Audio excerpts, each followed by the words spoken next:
Hey y'all, it's Robin. Welcome back to my channel. Today I am filming my Historical Romance Readathon TBR. So the Historical Romance Readathon is a readathon that is put on by Lacey from Lacey Book Lovers, Lisa from Remarkably Lisa, and Jess from Peace Love Books. They also run the Paranormal Romance Readathon and a couple of other themed romance readathons. And this is the readathon that actually got me into historical romances. And so I participate every single round.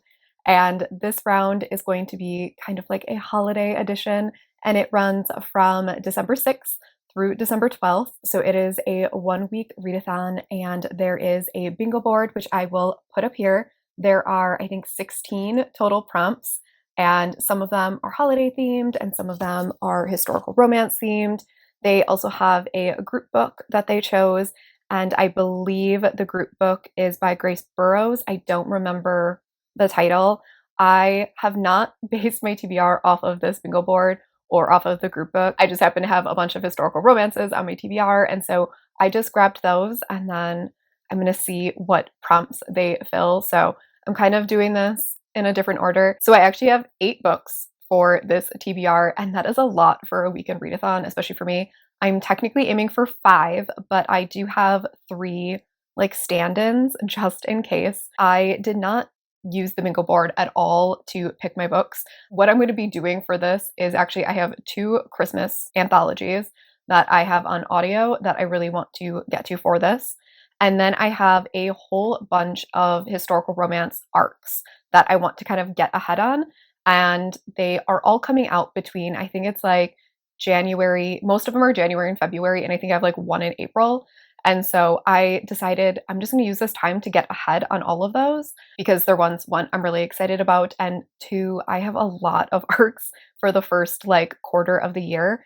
And so I thought this was the perfect time to just like dedicate to me reading historical romances. Let's just get right into the TBR. The first book on my TBR is the sequel to The Duke Undone, and that is The Runaway Duchess by Joanna Lowell. This is book 2 in the Duke Undone series. So in this book, we are following a heroine who we met in book 1. Her name is Lavinia, and Lavinia has always kind of like been bred to become a duchess, but after a scandal with her family, she is actually betrothed to a duke that she cannot stand. And so, in a last ditch attempt to get out of the marriage, she ends up fleeing. And while she's at the train station, she meets this stranger who mistakes her for a botanist, and he is also a botanist. And so she decides, hey, I'm going to hop on the train with this total stranger. And the two of them kind of run away together.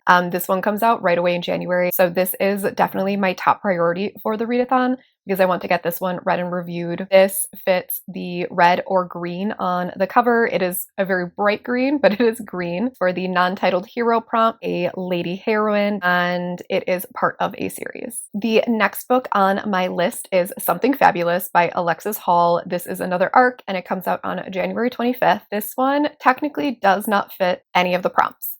I am going to very, very loosely count this for marriage of convenience, but it's not really a marriage of convenience. So in this book, we are following our hero who is a duke, and this duke is friends with these 2 twins, and he proposes marriage to Arabella, but Arabella really doesn't want a marriage of convenience. She grew up romantic and she wants to marry for love.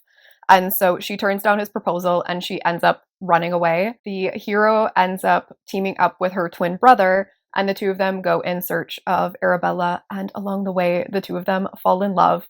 So I'm counting this as marriage of convenience because he proposes a marriage of convenience, but his romance doesn't actually have a marriage of convenience at all. He does not end up falling in love with Arabella. He falls in love with her twin brother. So I'm going to loosely count it for that, but technically this book does not fit for any prompts, but it does come out in January and I really want to read it. I've talked about this before, but I hate this cover a lot, and I'm really hoping that the inside of this book is better than the outside because I'm not a fan of this style of cover at all, but this is on my TBR. The next book on my TBR is the follow-up to A Lady's Formula for Love, and that is A Perfect Equation by Elizabeth Everett. I know that book 1 was not a lot of people's cup of tea. This book did not get the greatest reviews, but I actually enjoyed this quite a bit. It wasn't my favorite historical romance I've ever read, but I always love science in historicals, and I don't know why, but like give me a female scientist in an historical and I'll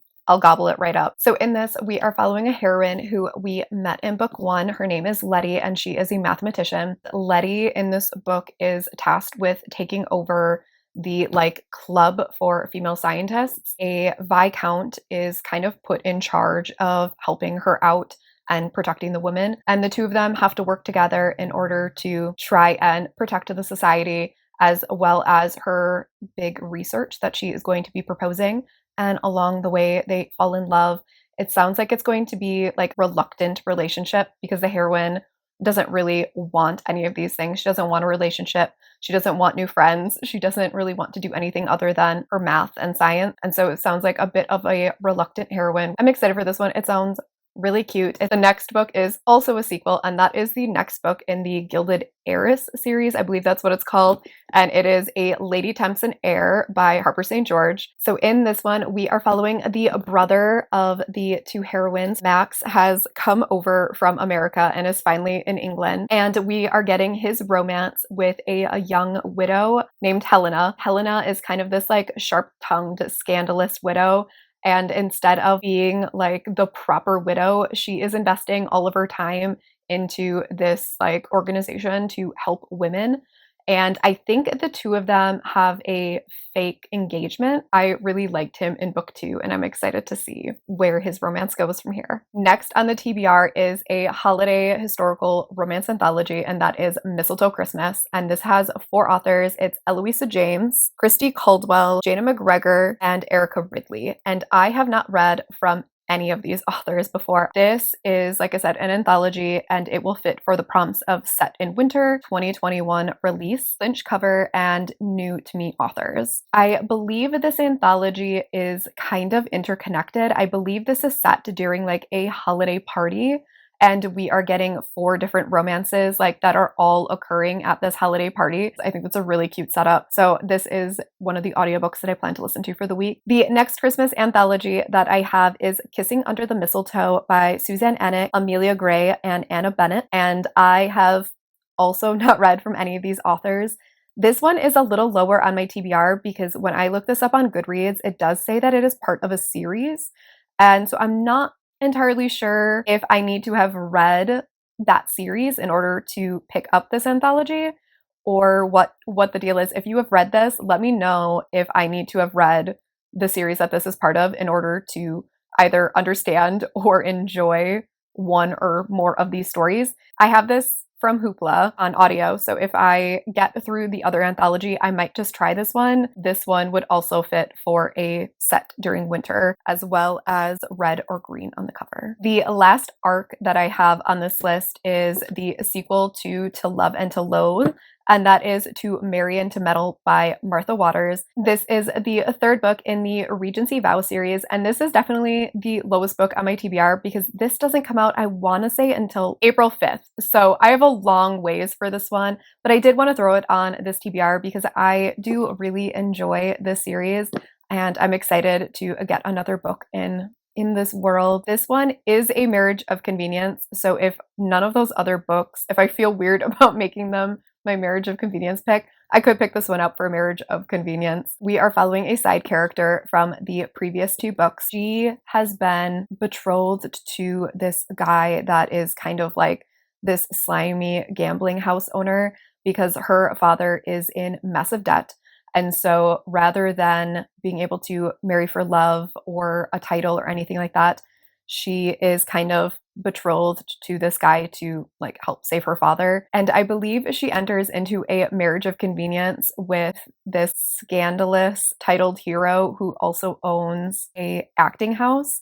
And we did meet that hero in the previous book. He's kind of like this roguish character, and because he is in like the acting world, he's kind of looked down upon, but he is titled, and so he's still part of the ton and everything like that. And the two of them, I remember having a really good chemistry at a house party in this previous book. So I'm really excited for this one, but it is low on my TBR just because it doesn't come out for a long while. I should probably prioritize the things that come out much sooner. So the last book on this TBR is for if I need another audiobook for the week, and that is My Darling Duke by Stacey Reid. I actually have almost Stacey Reid's entire backlist on audio. It's all available on Hoopla. So if I don't read this one, I might read a different Stacey Reid book because I really want to give Stacey Reid's books a try. I've heard really good things. This one in particular follows a wallflower, which is one of the prompts that I haven't hit yet. And I'm fairly certain that Jess really liked this book, so this could also count for a rect book. If I am remembering correctly, this follows a heroine who is a wallflower. She needs to get married for some reason, and so she announces that she is engaged to this duke who hasn't been seen by the ton in a really long time.